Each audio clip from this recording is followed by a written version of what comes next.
இன்றைக்கி கொண்டைக்கடலை குழம்பு வைக்க போகிறோம். அதுக்கு கொண்டைக்கடலையை வந்து லேசாக வறுத்துட்டு அதை ஊற வைக்க போகிறோம்.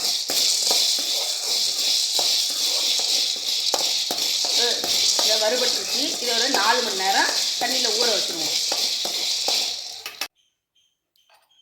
நல்லெண்ணெய் ஊற்றணும்.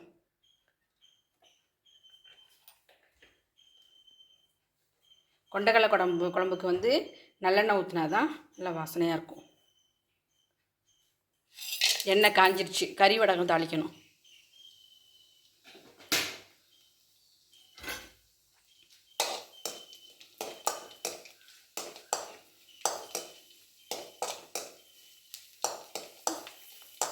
கறி வடகம் பொரிஞ்சிருச்சு. அடுத்தது பூண்டு.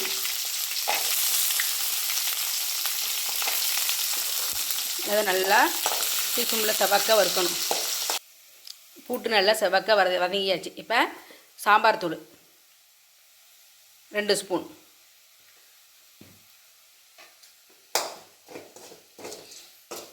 அதையும் அந்த எண்ணெயோடு நல்லா வதக்கிடணும்.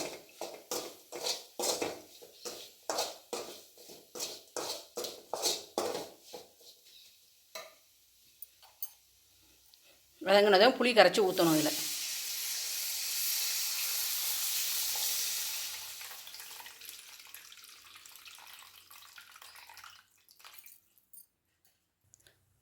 அடுத்தது கொண்டைக்கடலை, வேக வச்ச கொண்டைக்கடலையை காலைல ஊற போட்டிருந்தோம் இல்லையா, அதை வந்து குக்கரில் 3 விசில் வச்சு வேக வச்சு வச்சுருக்கேன். அதையும் அதில் போட்டுடணும்.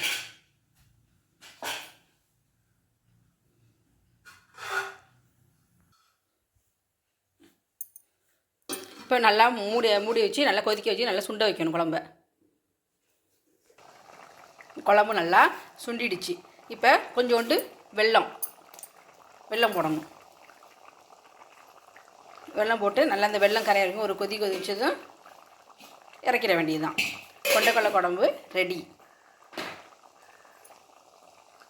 செஞ்சு பாருங்கள், நல்லாயிருக்கும்.